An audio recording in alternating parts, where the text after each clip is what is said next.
बिस्मिल्लाहिर्रहमानिर्रहीम। अस्सलाम वालेकुम नाज़रीन, आप यूट्यूब चैनल देख रहे हैं। मैं इमरान खान। जो सियासी मंजरनामा है पाकिस्तान का इस वक्त, क्योंकि कल इमरान खान साहब एक बड़ी अनाउंसमेंट करने जा रहे हैं, वो डेट बताएंगे कि कब वो सूबाई असम्बलियों को तहलील करेंगे। और इस हवाले से 23 तारीख से लेकर 27 तारीख तक की तारीख़ों के ऊपर डिस्कशन हुई है। इमरान खान साहब ने जब आखिरी मुशावरत की थी तब, यानी कुछ लोगों का कहना था कि 23 तारीख को असम्बलियाँ तहलील कर दी जाए, जुम्मा है ग़ालिबन उस दिन। कुछ लोगों का कहना है कि 24, 25, 26 और 27 मुख्तलिफ़ तारीख़ें लोग दे रहे थे और फ़ाइनल इमरान खान साहब पर छोड़ दिया गया था। देखना यह है कि इमरान खान साहब फ़ैसला करते क्या हैं, क्योंकि पंजाब असम्बली की तहलील उनके लिए एक मुश्किल काम है। अब आ जाएँ कि इस वक्त सिचुएशन क्या है। मुख्तलिफ़ टीवी चैनल्स और मुख्तलिफ़ मीडिया हाउसेज़ मुख्तलिफ़ ख़बरें चला रहे हैं। उनमें कुछ ख़बरें दुरुस्त हैं और कुछ ख़बरें गलत हैं। यानी ये कहना कि मुस्लिम लीग काफ उन्होंने वज़ारत आला मांग रही है दोबारा से कि दोबारा जब भी इलेक्शन होंगे हम अपने प्लेटफॉर्म पे इलेक्शन लड़ेंगे, पाकिस्तान तहरीक इंसाफ अपने प्लेटफॉर्म पे इलेक्शन लड़ेगी और मुस्लिम लीग काफ से वज़ीर आला पंजाब होगा, दोबारा उम्मीदवार हम होंगे। तो ऐसी कोई बात नहीं हुई। ये बात सिर्फ फैलाई जा रही है और ये बात इसलिए फैलाई जा रही है ताकि पाकिस्तान तहरीक इंसाफ ये कहे कि आइंदा वज़ीर आला पाकिस्तान तहरीक इंसाफ से होगा। तो इस सूरत में चौधरी बरादरान को ये पता चले कि वो तो वज़ीर आला आइंदा बनाएंगे ही नहीं उनको, तो एक नई सिचुएशन पैदा हो जाए। लेकिन मैं आपको ये बता देता हूँ कि चौधरी फैमिली को, मुन्नस अलाई को और परवेज़ अलाई को इस बात का पता है कि अगर पाकिस्तान तहरीक इंसाफ सिंपल मेजॉरिटी भी ले गई, इस वक्त उनकी 200 से ज़्यादा सीटें पक्की हैं पंजाब में और हो सकता है वो इससे और ज़्यादा जीत जाएँ, क्योंकि पंजाब में उनकी ताकत बहुत ज़्यादा बड़ी है। जो गुज़िश्ता इलेक्शन था उसमें अभी इस वक्त उनके पास 180 हैं, यानी जो अपोजिशन का इत्तेहाद है उनके पास 179 है। इमरान खान के पास अकेले के पास 180 सीटें हैं इस वक्त और परवेज़ अलाई के पास 10 सीटें हैं। अब वो उधर जाएंगे तो वो वज़ीर आला, इधर जाएंगे तो ये वज़ीर आला। तो यहाँ पे परवेज़ अलाई साहब खुद 10 सीटों के साथ वज़ीर आला बने हुए हैं। तो इमरान खान साहब की सीटें 200 से भी ज़ायद कम से कम भी हुई तो हो जाएंगी। और इतनी ज़्यादा सीटें अगर वो इकट्ठी करने में कामयाब हो जाते हैं इमरान खान साहब, और 2/3 अक्सरियत की तो बात हो रही है, कुछ लोग 3/4 कहते हैं, लेकिन अगर 2/3 अगर इमरान खान को गिरफ्तार कर दिया या नाअहल कर दिया फिर तो मामला 2/3 से भी आगे चला जाएगा। क्योंकि अब पंजाब के लोग जो हैं वो रिएक्शन में वोट डालते हैं। आपने देखा 17 जुलाई को एक रिएक्शन आया, लोगों ने वोट डाला, इमरान खान को जिता दिया। लोग रिएक्शन के अंदर वोट कास्ट करने के लिए आते हैं। इसी तरह अगर इमरान खान को नाअहल कर दिया गया या उनको गिरफ्तार कर लिया गया तो इसका फ़ायदा पाकिस्तान तहरीक इंसाफ को पंजाब में होगा और तहरीक इंसाफ 2/3 से भी आगे जाएगी। तो चौधरी फैमिली जो है, परवेज़ अलाई और मुन्नस अलाई, वो ये जानते हैं कि वो दोबारा वज़ीर आला पंजाब बनने नहीं जा रहे। अगर तहरीक इंसाफ को अक्सरियत मिल गई तो वो वज़ीर आला दोबारा सिर्फ इसी सूरत में बन सकते हैं कि उनके पास इतनी सीटें मौजूद हों कि उनकी ज़रूरत या तो इमरान खान साहब को रहे या तो PDM के इत्तेहाद को रहे। तो इसी तरह वो वज़ीर आला बन सकते हैं।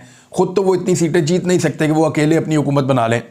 तो एक ही सूरत हाल है कि दोनों तरफ के लोग मजबूर हो जाएं और उस सौदेबाजी के नतीजे में परवेज़ अलाई साहब वज़ीर आला बन जाएं। इसी चक्कर में एस्टेब्लिशमेंट के साथ मुलाकातों पे मुलाकातें डालते हैं। इससे पहले भी मुलाकातें डाली हैं। आज मेरी इत्तला के मुताबिक दोबारा इस्लामाबाद में, क्योंकि इमरान खान साहब से मुशावरत होने के बाद अब इस्लामाबाद में मुशावरत के लिए गए हैं और इस्लामाबाद में आपको पता है ताकतवर लोगों के साथ ये मुज़ाकरात करते हैं, एस्टेब्लिशमेंट के साथ मुज़ाकरात करते हैं और वो ख़ुद कहते हैं कि हम करते हैं। फ़ौज के आला अफसरान के साथ मुज़ाकरात करते हैं दीगर, और वो कहते हैं जी हम तो अदलिया और फ़ौज के साथ तो हमने एक रिलेशन, वो कहते हैं, हमेशा बना कर रखा है, अपने मुंह से खुद कहते हैं। तो बहरहाल एस्टेब्लिशमेंट के साथ मुज़ाकरात के लिए फिर इस्लामाबाद चले गए हैं। एस्टेब्लिशमेंट ने पाकिस्तान के हर पॉलिटिकल पार्टी को हर जगह पे एक चूरन सबको दिया हुआ है इस वक्त तक। मैं आपको सबका बता देता हूँ एक्चुअली किस किस को क्या क्या वादा किया गया है, और वो ख़बरें हर तरफ से बाहर निकल आती हैं। जब पार्टी में लीडर्स बताते हैं कि हमारे साथ ये वादा किया गया है तो फिर वो खबर बाहर आती है। सबसे पहले चौधरी परवेज़ अलाई और मुन्नस अलाई ने मांगा क्या है, वो अपनी सीटों की बात कर रहे हैं। उन्हें लगता है कि जब दोबारा इंतखाबात होंगे तो पाकिस्तान तहरीक इंसाफ की मकबूलियत ज़्यादा है और PTI का उम्मीदवार जहाँ से खड़ा होगा उसके जीतने के इम्कानात ज़्यादा होंगे। लिहाजा काफ लीग PTI के साथ इंतखाबी इत्तेहाद करना चाहती है और इस मरतबा वो कोई 10-12 सीटों का नहीं करना चाहती। उनका अपना इरादा ये है कि 25 सीटें उनको सूबाई असम्बली की और कोई 10 सीटें उनको कौमी असम्बली की मिल जाएं इस इत्तेहाद के नतीजे में। लेकिन दूसरी जानिब पाकिस्तान तहरीक इंसाफ के जो लोग हैं उनका ये सोचना है कि जितनी सीटें परवेज़ इलाही साहब के पास इस वक्त मौजूद हैं, इन तमाम सीटों पे उनके साथ इत्तेहाद कर लिया जाए। यानी कौमी असम्बली की 2 सीटें और इसी तरह जो या 3 सीटें मैक्सिमम परवेज़ इलाही साहब जाकर जहाँ पे चौधरी सालेक हुसैन जो हैं, जो छोड़ गए हैं, दूसरी तरफ चले गए हैं, वो जो तलागंग वाली सीट है, चकवाल तलागंग, वहाँ से चौधरी परवेज़ इलाही इलेक्शन लड़ लेंगे एक एक्स्ट्रा। तो 3 सीटें कौमी असम्बली की इनको दी जा सकती हैं, मैक्सिमम 4। और इसी तरह सूबाई असम्बली की ज़्यादा से ज़्यादा जो 10 सीटें इनके पास मौजूद हैं वो 12 हो सकती हैं। लेकिन काफ लीग उससे बहुत ज़्यादा की उम्मीद लगाकर बैठी है। उन्हें लगता है कि पीटीआई के कहने के ऊपर, साइकिल के निशान के ऊपर लोग मोहर लगाएंगे और इनके ज़्यादा MPs बन जाएंगे और सिचुएशन ऐसी क्रिएट हो जाएगी कि दोबारा वज़ारत आला भी मिल सकती है या आला ओहदे मिल जाएंगे दोबारा से। अब इसमें जो चौधरियों को चूरन बेचा जा रहा है एस्टेब्लिशमेंट की जानिब से वो ये है कि आप इसको डिले में डालें, हम ऐसे हालात पैदा कर देंगे कि इमरान खान की मकबूलियत कम हो जाएगी और जब दोबारा पंजाब में इलेक्शन होगा तो पाकिस्तान तहरीक इंसाफ कम सीटें लेगी और आपकी सीटों में कुछ इजाफा होगा और उस वक्त वो इजाफे का फ़ायदा हम आपको पहुंचा देंगे और उस वक्त आप दोबारा वज़ीर आला पंजाब बनने की दौड़ में शामिल हो जाएंगे और अगले 5 साल भी आप पंजाब के वज़ीर आला रह सकते हैं। परवेज़ इलाही वगैरह जो हैं या चौधरी ख़ानदान, ये बहुत ज़बरदस्त ख़ानदान है एस्टेब्लिशमेंट के नुक्ता नज़र से। ये हर वक्त अपना सर नीचे झुका कर रखते हैं, बिल्कुल ग़ुलामों वाली ज़हनियत है इनकी एस्टेब्लिशमेंट को लेकर और हमेशा ये फ़ौज के साथ, अदलिया के साथ, बाकी इदारों के साथ, ब्यूरोक्रेसी के साथ, सबके साथ बना कर रखते हैं और ताल्लुकात बनाने का इनको बहुत पुराना एक शौक़ है। तो वो एस्टेब्लिशमेंट को ऐसे लोग सूट भी करते हैं जिनको जो आप कहें वो चुप करके मान लेते हैं। नून लीग को जो चूरन दिया जा रहा है वो ये है कि इमरान खान को नाअहल किया जाएगा, आप अभी बेफिक्र रहिए, मामलात को ऐसे ही चलाइए। इमरान खान ना सिर्फ नाअहल कर दिए जाएंगे बल्कि उसके बाद इंतखाबात को 1.5 साल तक के लिए डिले कर दिया जाएगा। यानी अब से अगर आप टाइम गिन लें तो इंतखाबात 2023 में नहीं होंगे, ये यकीन दहानी करवाई जा रही है कि इंतखाबात जो हैं वो 2024 तक जाएंगे। तो आपकी हुकूमत 2024 तक रहेगी और अगर इमरान खान सूबों में इलेक्शन करवाना भी चाहते हैं तो वो उनकी मर्ज़ी है। वहाँ पे अगर आपकी हुकूमत बन जाए तो अच्छी बात है, अगर आपकी हुकूमत नहीं बनती तो भी वफाकी हुकूमत आपके पास 2024 तक रहेगी। अब ये एक और यकीन दहानी है या एक और चूरन है जो नून लीग को भी मिला हुआ है। इमरान खान साहब को क्या मिल रहा है? उनको एक धमकी मिल रही है।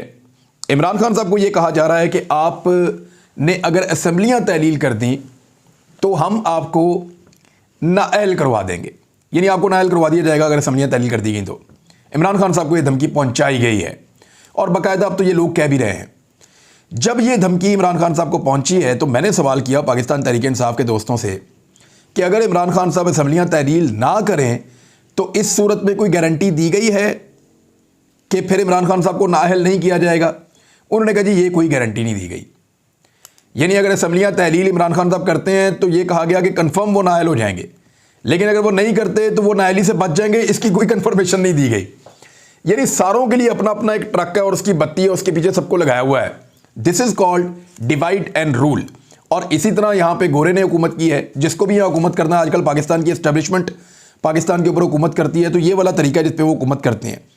इस सारे के अंदर अवाम कहाँ? यानी सबको चूरन बेचा जा रहा है, सबको धमकी लगाई जा रही है, लेकिन अवाम को चूना लगाया जा रहा है। अवाम को चूना कैसे लगाया जा रहा है? पाकिस्तान के खजाने के अंदर $7 अरब बाकी हैं। $3 अरब सऊदी अरब के हैं, $2 अरब चाइना के हैं, $2 अरब मुबैना तौर पे UAE के हैं। पाकिस्तान के अपने पैसे कोई नहीं है। अब इनमें से पाकिस्तान पैसे खर्चेगा क्या और बचाएगा क्या? IMF की शराइत से पाकिस्तान पीछे हट गया है। यहाँ जो स्टेट बैंक है, यानी कौमी असम्बली की कायमा कमेटी बराए ख़जाना का इजलास हुआ। इजलास में वज़ीर मुमलिकत ख़जाना आयशा गौस पाशा वो भी मौजूद थी और उन्होंने खुलकर तनकीद की और उन्होंने बताया कि IMF के साथ हमारे क्या मामलात ख़राब चल रहे हैं और क्या तहफ़्फ़ुज़ात चल रहे हैं। IMF को शदीद तहफ़्फ़ुज़ात हैं, पाकिस्तान जो सब्सिडी दे रहा है तवानाई के शोबे में। ये पहले नहीं थे इमरान खान साहब के दौर में, क्योंकि उनको नज़र आ रहा था कि इकॉनमी ऊपर जा रही है। ब्लूमबर्ग की रिपोर्ट उठा के देख लें आप, दुनिया के जितने भी इंडिकेटर्स थे मईशत के हवाले से वो पाकिस्तान को लेकर पॉजिटिव रिपोर्टिंग कर रहे थे और वो ये कह रहे थे पाकिस्तान की इकॉनमी एमर्ज हो रही है, 6% की ग्रोथ हो रही है जो बहुत अच्छी थी। इस रीजन के अंदर पाकिस्तान उभरता हुआ एक मुल्क सामने आ रहा था। ये बात है मार्च की और ये रिपोर्टें मार्च तक आती रही हैं।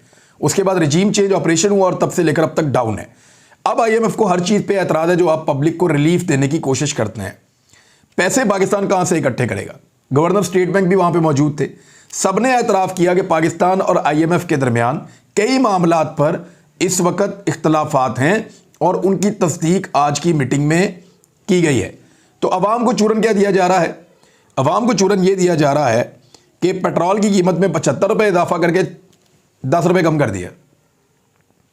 यानी 75 रुपये का इजाफा करके आप 10 रुपये कम कर देते हैं, और वो भी इतने बड़े बड़े पोस्टर छाप के लोगों के ऊपर एहसान चढ़ा रहे हैं। 2 अरब रुपया पाकिस्तान के मीडिया के लिए रखा है ताकि पूरे पाकिस्तान की तवज्जो तोशा खाना के ऊपर रखो, क्योंकि इमरान खान का कोई और तो करप्शन का केस पकड़ा नहीं गया। पूरे पाकिस्तान की और पूरी की पूरी अदालतों के अंदर, यानी जहां जहां पे कॉज लिस्ट आ रही है अदालतों में, उस सारे में इमरान खान के केस लगे हुए हैं। ये केस इमरान खान का, दूसरा केस इमरान खान का, तीसरा केस इमरान खान का, चौथा केस इमरान खान का, पांचवा केस इमरान खान का। तो इसको समझिए, अब पाकिस्तान की एस्टेब्लिशमेंट जिसके भी खिलाफ हो जाती है वो उसका जीना हराम कर देती है और उसके लिए दुनिया को तंग कर देती है। लेकिन इमरान खान साहब का स्टेमिना बहुत अच्छा है। अब प्रॉब्लम यह है कि अगर परवेज़ इलाही साहब असम्बलियाँ तहरील करते हैं तो वो इमरान खान साहब से और पाकिस्तान तहरीक इंसाफ से एक बड़ा हिस्सा मांगेंगे अगले इंतखाबात में इत्तेहादी के तौर पे। ये तो PTI ने और उन्होंने मिलकर तय करना है, उनकी आपस की मर्जी है। जो भी वो तय कर लें, जितना एक दूसरे पे ट्रस्ट करेंगे, जितना आगे बढ़ना चाहेंगे बढ़ जाएंगे। लेकिन अगर एस्टेब्लिशमेंट ये कह देती है चौधरी फैमिली को कि आपने पंजाब असम्बली तहलील नहीं करनी और वो तहलील करने से इनकार कर देते हैं, तो फिर इमरान खान के पास क्या ऑप्शन है? इसके ऊपर शायद किसी ने गौर नहीं किया। आज मैंने तहरीक इंसाफ के कुछ लोगों से ये सवाल उठाया था कि अगर चौधरी बरादरान असम्बलियाँ तहलील करने से इनकार कर देते हैं फिर आप क्या करेंगे? फिर तो अगबा 2 तरीके हैं। एक, आप फौरी तौर पे काबीना से निकल जाएं चौधरी परवेज़ इलाही की और आप रिज़ाइन कर दें। उन्होंने कहा जी बिल्कुल ये तरीका भी हो सकता है कि हम काबीना से निकल जाएं, लेकिन फिर तहरीक इंसाफ के रास्ते बंद हो जाएंगे। याद रखिएगा, तहरीक इंसाफ के रास्ते बंद हो जाएंगे अगर परवेज़ इलाही ने असम्बलियाँ तहलील करने से इनकार कर दिया तो, क्योंकि फिर बड़े कमज़ोर रास्ते होंगे। एक, उनको काबीना से निकलना पड़ेगा, इसके ऊपर भी बात नहीं बनेगी, और फिर या तो उनको इस्तीफ़े देने पड़ेंगे जाके। सप्तान खान स्पीकर पंजाब असम्बली हैं, जब उनके सामने सारे पहुंचेंगे बारी बारी और उनको जाकर अपने इस्तीफ़े जमा करवाएंगे तो वो इस्तीफ़े मंजूर करते रहेंगे। 180 नशिस्तें अगर खाली हो जाती हैं तो 2 महीने के अंदर उस पर इलेक्शन करवाना पड़ता है इलेक्शन कमीशन ऑफ पाकिस्तान को, और साथ ही खैबर पख्तूनख्वा की असम्बली तहलील हो जाती है, और उधर कौमी असम्बली में भी ये जाके इस्तीफ़े देना चाहते हैं। लेकिन इन इस्तीफ़ों को रोका जा सकता है, सिर्फ खैबर पख्तूनख्वा की असम्बली की तहलील को नहीं रोका जा सकता, क्योंकि आईनी वहाँ पर गुंजाइश नहीं है। इस्तीफ़ों को रोकने के मल्टीपल तरीके हैं। पाकिस्तान तहरीक इंसाफ ने कौमी असम्बली से इस्तीफ़े दिए हुए हैं ना, सब ने, अब तक मंजूर ही नहीं किए जा रहे। तो वो स्पीकर की सवाबदीद है, इलेक्शन कमीशन उनकी मुट्ठी में है, वो इसको दबा कर रख सकते हैं। फिर अदालतें आपके सामने हैं, जिस तरह की अदालतों से फैसले आ रहे हैं।